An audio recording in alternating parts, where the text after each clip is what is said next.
Magandang umaga po sa bawat isa sa inyo. Welcome back to our 365 Bible verses everyone should know. Greetings po kay Arlen, Nitz, Erlinda, JV, Bash, Virgie, Thomas, Elizabeth, Olivia, Zaldi, Pian, and Tito Vigo. Maraming salamat po sa bawat isa sa inyo na sumusubaybay dito sa ating channel. And hopefully, malaki po ang naitutulong natin o na itong mga devotions natin sa ating buhay spiritual. So tuloy po natin yung ating talakayan patungkol po sa practicing the presence of God or Coram Deo. I hope mas lalo po tayo naging aware sa presensya ng Diyos. At yung presensya po ng Diyos na nagbibigay sa atin ng comfort na kahit anong sitwasyon, kahit anong pinagdadaanan natin, meron tayong confidence matapang tayo, may lakas tayo ng loob, knowing that our God is present with us. Our God is with us. Now dito po sa Psalm chapter 23 verse 4, ito po ang nasusulat.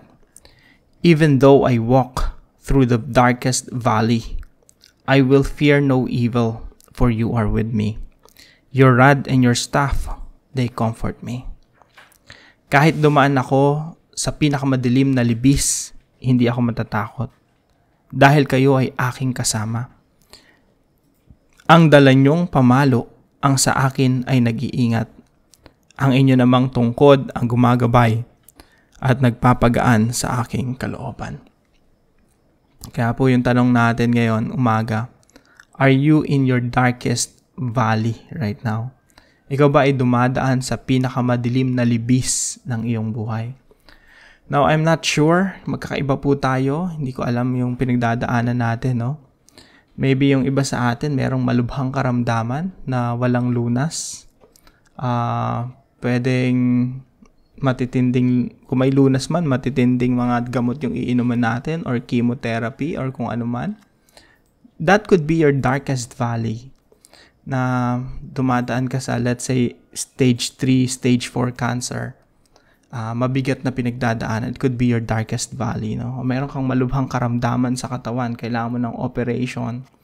Or kailangan mo na nga ng matitinding gamutan tapos wala ka pang pera. No? That could be your darkest valley.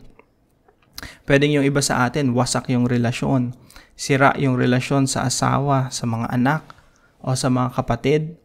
That could be your darkest valley na talagang iniiyak mo sa Panginoon. Bakit sira yung relasyon natin? Na pwede naman sanang ayos. Pwede naman sanang matiwasay. Pwede naman sanang may pagmamahalan at merong simpleng masayang pamilya. Pero bakit wasak, no? That could be your darkest valley. Pwede yung iba sa atin, bagsak yung negosyo, kulang-kulang sa kaperahan, or pwedeng baon sa utang na nagtatrabaho ka na lang para magbayad. Kumikita ka na lang para magbayad, parang nabubuhay ka na lang kakabayad, parang sobrang nakakapagod. That could be your darkest valley. Maybe yung iba sa atin nawala ng trabaho, or yung iba sa atin maraming umaasa sa atin, no? Parang hindi natatapos yung pagtutuition, hindi natatapos yung mga bills, na nakakapagod na lang, parang nabubuhay ka na lang para sa mga ganong bagay. It could be your darkest valley. Now, pwede yung iba sa atin ginigipit, no? Ang ginigipit ng ibang tao, pinagsasamantalahan, inaapi, ginagawa ng masama. That could be your darkest valley. Ngayon kung ikaw man ay dumadaan sa pinakamadilim na libis ng iyong buhay, eto nawang talatang ito ay maging comfort sa atin. Sabi po ng sumulat si David, I will fear no evil. Even though I walk through the valley of the shadow of death, I will fear no evil. Wala akong kakatakutan, for you are with me, dahil kasama natin ang Diyos. So yung una po nating katuruan ngayong umaga, the shepherd walks with us in our darkest valleys. Yung ating pong pastol, ang ating Panginoong Jesucristo, ang ating Diyos, siya po yung pastol ng ating buhay, nakasama natin kahit sa pinakamadilim na lambak, na libis ng ating buhay. Now, dito po sa Psalm chapter 23, ang yung first line po nito, pinapakilala ang ating Diyos bilang pastol. Dahil siya ang pastol ng ating buhay, hindi ako magkukulang ng anuman. Tayo po ay mga tupa. So kahit ano pong pinagdadaanan natin, kahit saan man tayo dumaan, hanggat kasama natin yung pastol, hindi tayo magkukulang. Kasi yung pastol po ang nagbibigay sa atin ng lahat ng ating pangailangan. Tayo po ay nagtitiwala lamang sa ating pastol na siyang naggumagabay sa atin at nagdadala sa atin sa mainam na pastulan. Kaya sabi dito, tulad ng tupa, pinapahinga niya ako sa masaganang damuhan. Yung pastol ang nagdadala sa atin sa masaganang damuhan. Patungo sa tahimik na batisan, ako'y kanyang inaakay. Para makainom ako, bilang tupa, dinadala niya ako sa tahimik na batisan, hindi sa ilog na rumaragasa na ikamamatay ng tupa o ikakatakot ng tupa. Panibagong kalakasan, ako'y kanyang binibigyan, pinapatnubayan niya ako sa tamang daan upang siya'y aking maparangalan. So yung ating Panginoon po, siya po yung ating pastol. So the shepherd walks with us in our darkest valley. Yung shepherd po, ang ating Panginoon, hindi tayo iniiwan, hindi tayo pinapabayaan. Kaya sabi po ni David rito, kahit dumaan ako sa pinakamadilim na libis, hindi ako matatakot dahil kayo ay aking kasama. Yung pastol natin, He walks with us in our darkest valley. Hindi po tayo nag-iisa. Sa kahit anong sitwasyon natin, na kahit feeling natin, trinaydor na tayo ng mga tao sa paligid natin, iniwan na tayo, pero yung shepherd natin, ang ating pastol, hindi tayo iiwan, hindi tayo pababayaan. The shepherd walks with us in our darkest valleys. Pangalawa po, the shepherd protects us with his rod. Now, sabi po rito sa mga talata, for your rod and your staff, they comfort me. Merong rod, pamalo, tapos merong staff, tungkod. Sabi po rito sa expanded version, ang salita ng Diyos, medyo expanded to para mas madali nating maintindihan. Sabi niya, ang dala niyong pamalo, ang sa akin ay nag-iingat. So yung pamalo po na yan, ang purpose po niyan, sabi po rito, pag clinic natin yung pamalo, yung may letter A, sabi rito, ginagamit ng pastol para itaboy ang mga mababangis na hayop. So, the shepherd protects us with his rod. Hindi tayo ang dedepensa sa ating mga sarili bilang mga tupa. Pag may leon, may bangis na oso, may mabangis na lobo or wolf, hindi tayo ang nagdedepensa sa ating mga sarili kasi hindi natin kaya. We have this great shepherd, the Lord Jesus Christ, who protects us with his rod. Ang Diyos po yung lumalaban sa atin.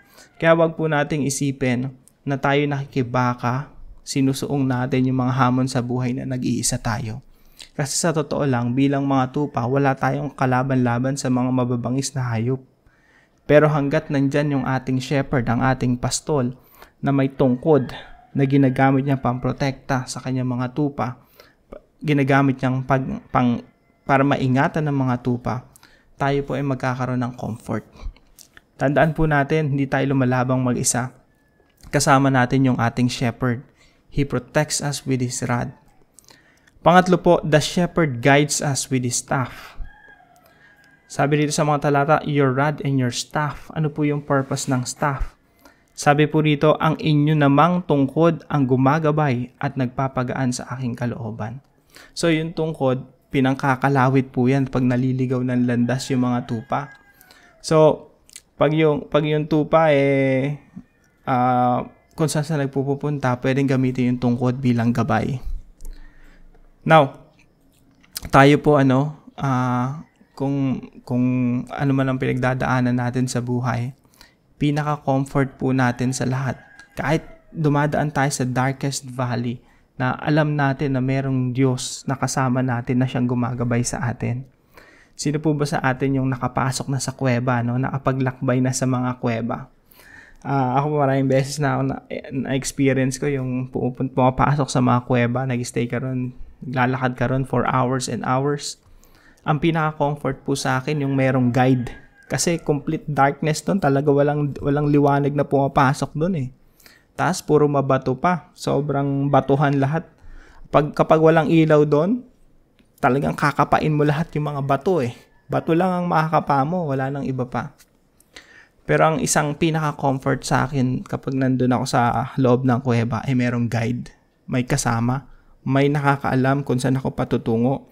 May nakakaalam ng dadaanan ko. Kailangan ko lang magtiwala doon sa guide na yon. Now, ganun din po sa atin, no? Yung shepherd natin, he is our guide. He guides us with his staff. Kailangan lang natin magtiwala sa direksyon na ibinibigay ng ating shepherd. Now, ano po yung application natin sa mga katotohanan ito? Una po, be a sheep to the shepherd. Para maranasan mo yung pagka-shepherd ng Diyos, kailangan mo maging tupa. Hindi po pwedeng maranasan yung pagkapastol ng Panginoon kung ikaw ang tingin mo sa sarili mo shepherd. Lumalaban ka mag-isa, dumidiskarte ka mag-isa. Ikaw ang Panginoon ng buhay mo. Ang linaw-linaw ng sinasabi ng talata, ang Panginoon ang aking pastol. Meron dapat tayong Panginoon ng ating mga buhay. Meron dapat tayong nagpapastol sa atin, ang Diyos. Hindi tayo pwedeng magkaroon ng relasyon sa shepherd kung tayo nananatiling shepherd din.